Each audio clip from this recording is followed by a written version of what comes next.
Shalom Bapak Ibu Saudaraku yang dikasihi oleh Tuhan kita Yesus Kristus. Berjumpa kembali di dalam program seri pendalaman Alkitab. Bersama saya Billy Elia yang seperti biasa akan menemani saudara selama kurang lebih 10-30 menit ke depan, di mana saya akan mengajak Bapak Ibu Saudara untuk kita bersama-sama membaca dan merenungkan kebenaran firman Tuhan, perikop demi perikop dimulai dari Perjanjian Baru. Dan di kesempatan kali ini kita memasuki perikop yang ke-128 yang kali ini terambil dari Injil Matius 27 ayat 57 sampai dengan ayat yang ke-61. Apabila Bapak Ibu Saudara sudah mempersiapkan Alkitabnya masing-masing, saya mau mengajak kita untuk membaca nas firman Tuhan ini bersama-sama. Matius 27 ayat 57 sampai dengan 61 dengan judul perikop Yesus dikuburkan. Menjelang malam datanglah seorang kaya, orang Arimatea yang bernama Yusuf, dan yang telah menjadi murid Yesus juga. Ia pergi menghadap Pilatus dan meminta mayat Yesus. Pilatus memerintahkan untuk menyerahkannya kepadanya. Dan Yusuf pun mengambil mayat itu, mengapaninya dengan kain lenan yang putih bersih, lalu membaringkannya di dalam kuburnya yang baru, yang digalinya di dalam bukit batu. Dan sesudah menggulingkan sebuah batu besar ke pintu kubur itu, pergilah ia.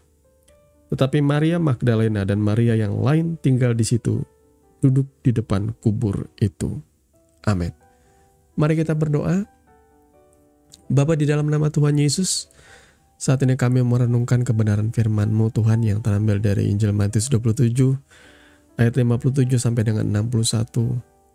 Tuhan, kami mohon pimpin dan tuntun kami ya Bapa, oleh kuat kuasa Roh-Mu, berikan kami hikmat dan pengertian supaya segala hal yang terselubung, tersembunyi boleh disingkapkan. Dan kami boleh mengerti, kami boleh memahami apa yang menjadi maksud dan rencana-Mu melalui kebenaran firman-Mu. Di dalam nama Tuhan Yesus kami berdoa. Amin. Bapak Ibu Saudaraku yang dikasihi oleh Tuhan kita Yesus Kristus, perikop 128 adalah perikop lanjutan dari ayat-ayat pembacaan kita, sehingga Bapak Ibu Saudara yang mungkin baru pertama kali mendengarkan kebenaran firman Tuhan atau program seri pendalaman Alkitab ini dan tertarik untuk memahami kebenaran firman Tuhan perikop demi perikop, saudara bisa lihat atau cek di dalam playlist kita. Saudara akan melihat ada perikop yang pertama dan seterusnya di sana. Dan di dalam perikop kali ini adalah lanjutan dari perikop yang sebelumnya. Di perikop sebelumnya membahas mengenai kematian Yesus, dan kali ini Yesus dikuburkan, saudaraku ya. Ada beberapa hikmat, ada beberapa fun fact atau fakta yang menarik yang kita bisa pelajari di sini.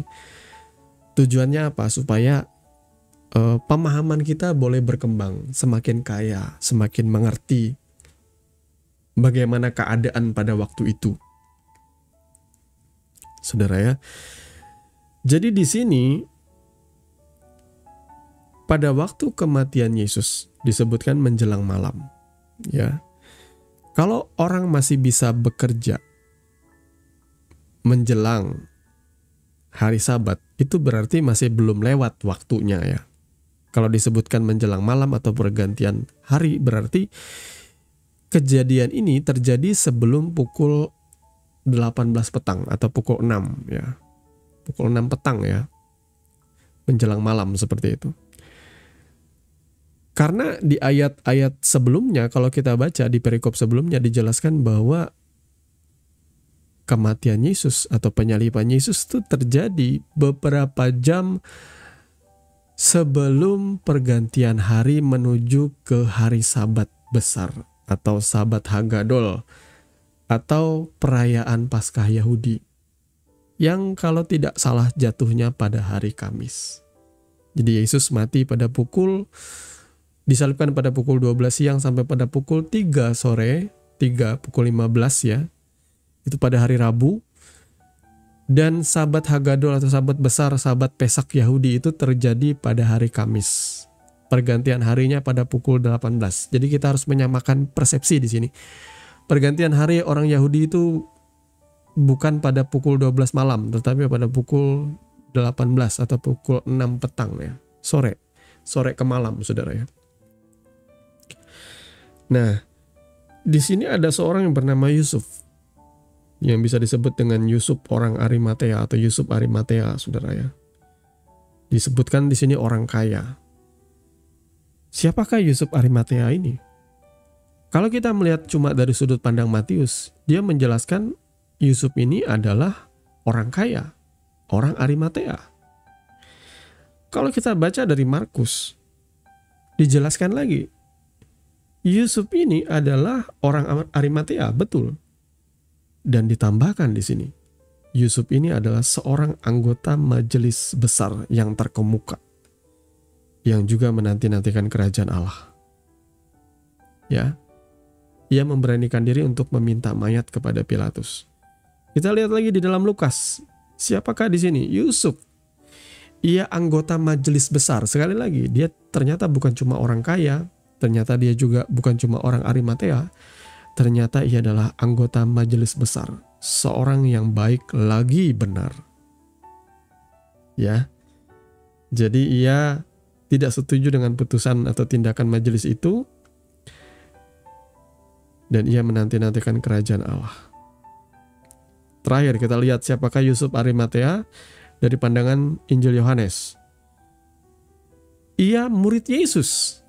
Waduh, ditambahkan lagi, ternyata Yusuf Arimatea, orang kaya ini, orang majelis ini, majelis besar, anggota majelis besar, ternyata ia adalah murid Yesus.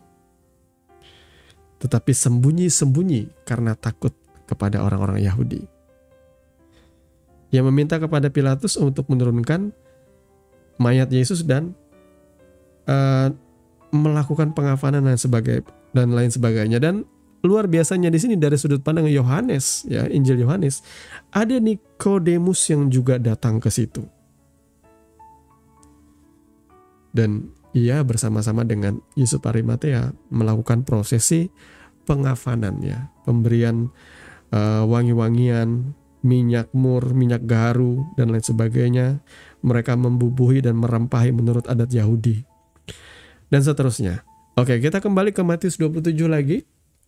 Setelah kita mengetahui siapakah Yusuf Arimatea, saudaraku ya, kita mendapatkan sebuah gambaran bahwa ia adalah orang kaya, ia anggota majelis besar, ia juga adalah murid Yesus.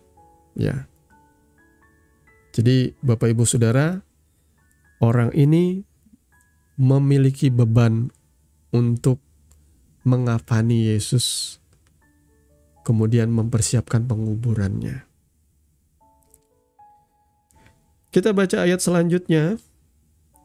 Setelah Yusuf mengambil mayat itu, ia mengapaninya dengan kain lenan putih dan bersih dan seterusnya.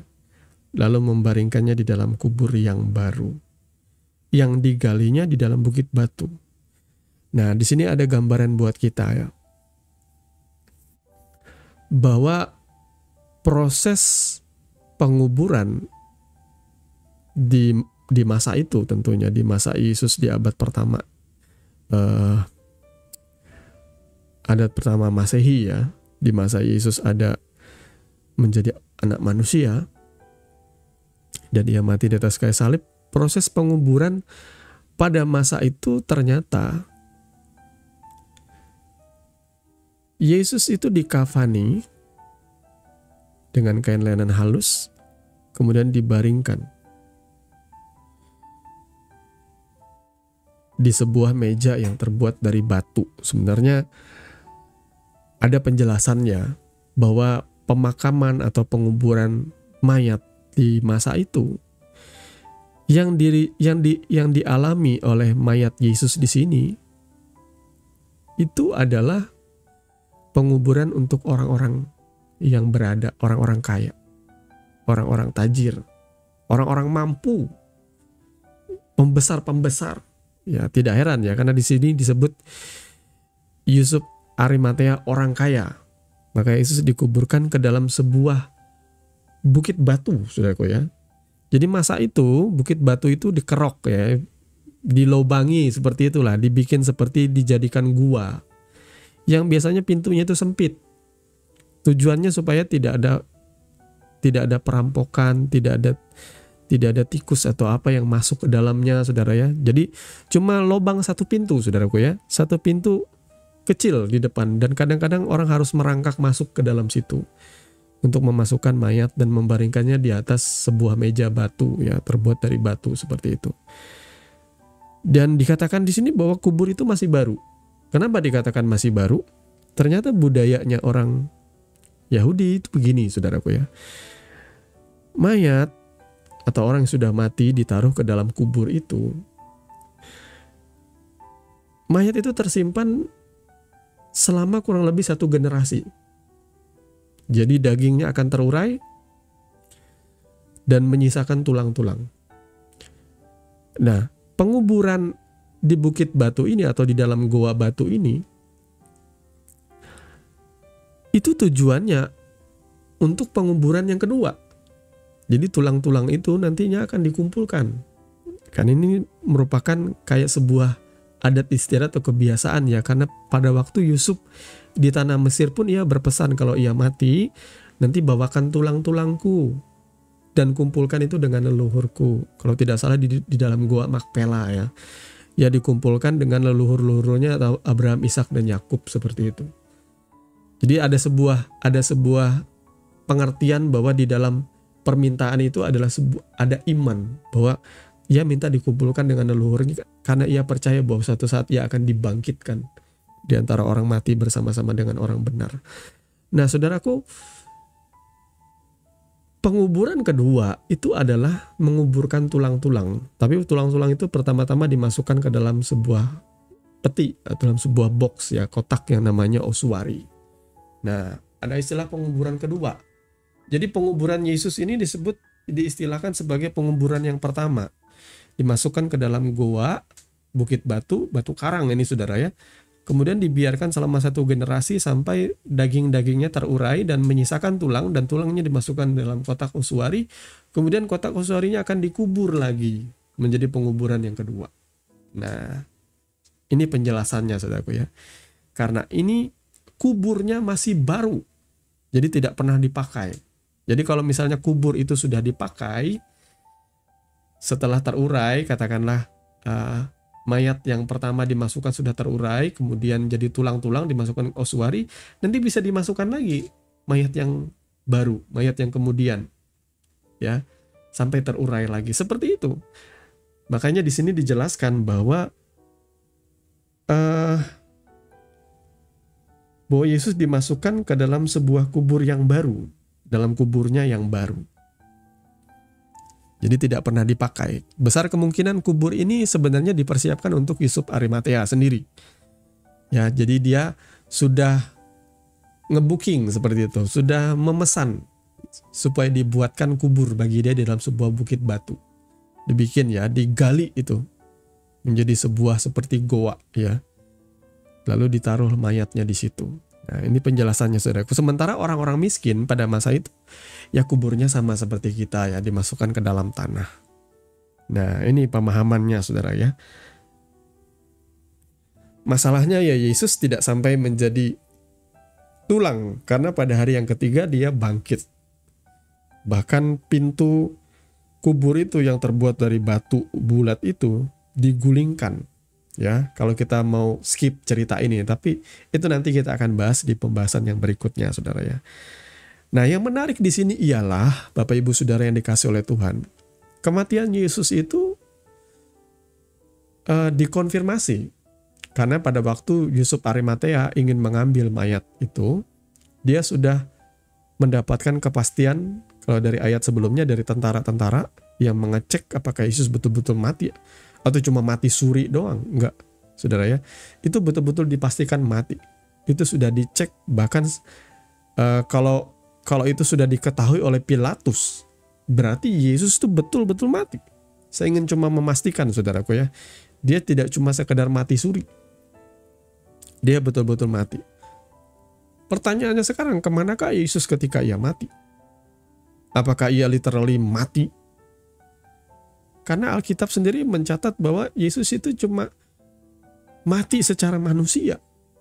Ia betul-betul mati memang secara manusia. Tetapi rohnya itu kan roh Tuhan ya. Kematian tidak bisa menjamah Yesus. Maka di Alkitab dikatakan ia turun ke dalam kerajaan maut. Itu pengakuan iman rasuli ya. Ya, Yesus mati turun ke dalam kerajaan maut. Ada sebuah keyakinan bahwa di sana dia menginjil orang-orang mati. Jadi menemui leluhur-leluhur bangsa Israel yang dulu dari Abraham, Ishak, Yakub dan seterusnya.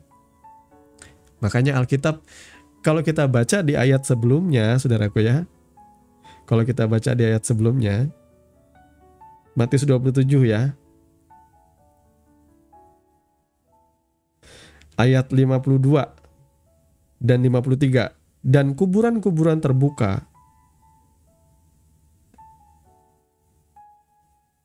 Ayat 51 deh. Dan lihatlah tabir bait suci terbelah dua dari atas sampai ke bawah dan terjadilah gempa bumi dan bukit-bukit batu terbelah.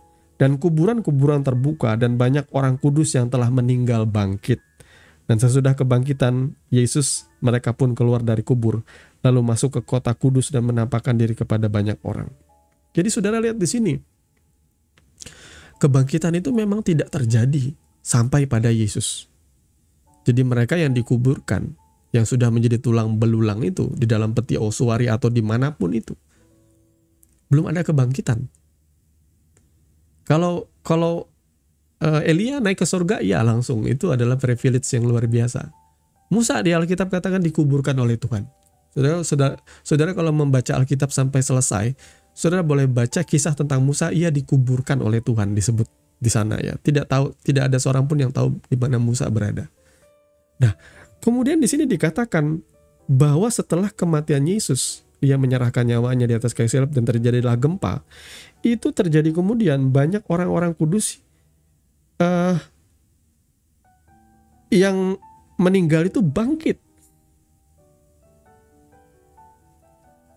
Dan sesudah kebangkitan Yesus, mereka pun keluar dari kubur, masuk ke kota kudus, menampakkan diri kepada banyak orang. Jadi kebangkitan itu hanya terjadi setelah kebangkitan Yesus. Kebangkitan orang mati itu terjadi setelah kebangkitan Yesus. Jadi kemana orang mati? Saya tidak pernah mati, tetapi Alkitab mengatakan bahwa orang mati itu masuknya ke dalam Hades, ke dalam jurang yang tidak yang ada jurang yang dalam, yang orang yang di dalamnya itu tidak bisa keluar. Yesus memberikan perumpamaan tentang Lazarus dan orang kaya yang masuk ke dunia orang mati. Jadi ada jarak yang tidak terseberangi karena kematian itu. Dia merasakan penderitaan di dalam sana. Ini penjelasan yang diberikan oleh Yesus mengenai dunia orang mati seperti itu. Dunia orang mati atau Hades itu. Ya saudara ya. Karena saya tidak pernah mati, saya tidak mau sok tahu menjelaskan ini ya. Tapi yang pasti itu dia. Tidak ada kebangkitan sampai Yesus bangkit. Ya, tidak ada kebangkitan sampai Yesus bangkit. Baru orang-orang dikubur itu bangkit semua. Orang-orang mati itu bangkit, mengalami kebangkitan, saudara ya. Nah, kemudian di sini kita lanjut setelah Yesus dikuburkan, ada beberapa saksi. Ya, prajurit, Pontius Pilatus, dan kemudian juga tidak hanya dari sisi murid Yesus ya, yang mengkonfirmasi kematian Yesus itu justru orang-orang yang melakukan eksekusi. Para senturion ini, tentara-tentara, dan mungkin algojo-algojonya yang memastikan. Makanya kaki Yesus tuh pengen dipatahkan tapi nggak jadi. Ya ketika lambungnya ditusuk keluar air, orang sudah bisa memastikan bahwa ia betul-betul mati. Karena jangan cuma pikir zaman sekarang ada dokter atau orang yang bisa mengerti kematian, di masa itu juga ada. Nah, di sini akan menepis anggapan bahwa ini bukan Yesus. Karena kan ada banyak kemudian omongan-omongan terutama dari keyakinan yang bukan Kristen yang berkata bahwa itu bukan Yesus. Itu ditukar. Itu adalah Yudas Iskariot yang wajahnya diserupakan menjadi Yesus. Ya, berhubung sumber yang menyebutkan ini adalah sumber yang muncul sekitar tahun 1600-an ke atas, maka saya tidak ingin mempercayai sumber ini, saudaraku ya. Saya lebih percaya kepada sumber yang tulis di abad pertama oleh murid-murid Yesus dan juga dikonfirmasi oleh sejarawan Yahudi pada masa itu. Saya lebih percaya itu karena tahunnya jauh lebih dekat. Masa saya mau percaya kepada tulisan orang yang muncul 600 atau 1600 tahun kemudian dan saya percaya bahwa oh ini bukan Yesus, ini Yudas Iskariot yang diserupakan. Nah, saya mau percaya yang mana, saudaraku? Saya lebih percaya kepada bahwa ini betul-betul Yesus yang mati, bukan Yudas Iskariot yang diserupakan. Itu cuma karangan orang yang berkata itu Yudas Iskariot. Saya lebih percaya kepada tulisan Injil ini. Karena Injil ini ditulis tidak sembarangan, dikonfirmasi oleh sejarah. Ya. Jadi kalau ada orang yang berani berkata bahwa Alkitabnya benar, pastikan bahwa Alkitabmu dikonfirmasikan oleh sejarah dengan benar juga. Ya. Jadi ini betul-betul Yesus yang mati di atas kayu salib. Jadi bukan Yudas Iskariot. Jangan ikut-ikutan dengan teori-teori yang kosong seperti itu, saudara ya. Jangan pernah percayai seperti itu. Kemudian di situ ada beberapa wanita seperti Maria Magdalena dan juga Maria Magdalena dan Maria yang lain yang disebut di situ duduk di depan kubur itu. Atas keterangan 2 atau 3 orang saksi dibuktikan bahwa kubur ini ditutup dan tidak mungkin digulingkan dari dalam, saudaraku ya, oleh seorang manusia biasa, saudara ya. Tidak mungkin. Ya.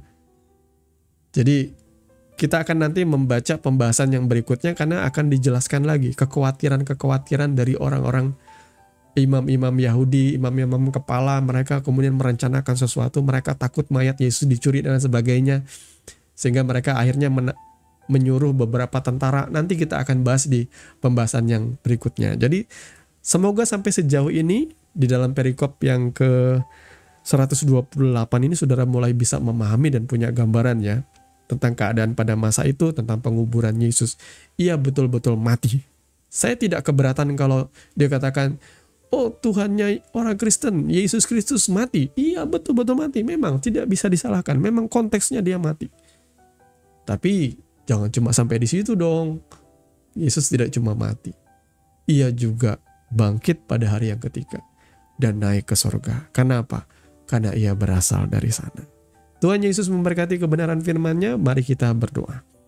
Bapa, di dalam nama Tuhan Yesus, kami mengucap syukur untuk kebenaran firman yang sudah sama-sama kami renungkan di kesempatan kali ini. Biarlah kebenaran firman ini memperlengkapi kami baik secara wawasan, hikmat, dan pengertian, dan juga mempertebal, memperkuat iman kami, pengharapan kami kepada Engkau Tuhan. Bahwa Engkau adalah Tuhan yang betul-betul telah mati bagi kami, menyerahkan nyawanya, mati atas segala kutuk dosa kami. Dan Engkau sudah membayar lunas itu di atas kayu salib. Terima kasih Tuhan Yesus, kami mengucap syukur kepadamu. Biarlah kebenaran firman ini terus kami simpan dalam hati kami, menguatkan kami dari dalam, memberikan kami pengertian yang benar, sehingga kami tidak mudah diselewengkan. Terpujilah namamu kekal selama-lamanya. Di dalam nama Tuhan Yesus kami berdoa. Amin. Bapak Ibu Saudara yang dikasihi oleh Tuhan kita Yesus Kristus, kita sudah sampai di penghujung program seri pendalaman Alkitab. Terima kasih untuk Bapak Ibu Saudara yang sudah tetap setia mengikuti channel ini dan mendukung kami dalam doa. Terima kasih untuk kesetiaan saudara juga yang kami percaya siang malam tekun merenungkan kebenaran firman Tuhan. Karena itulah kerinduan kami juga melalui channel ini saudara boleh bertumbuh di dalam iman dan pengharapan dan kasih yang sejati kepada Tuhan kita Yesus Kristus. Akhirnya saya Billy Elia pamit, sampai bertemu lagi di dalam program seri pendalaman Alkitab yang berikutnya. Kiranya kasih karunia oleh Tuhan kita Yesus Kristus berlimpah dalam kehidupan saudara senantiasa. Shalom.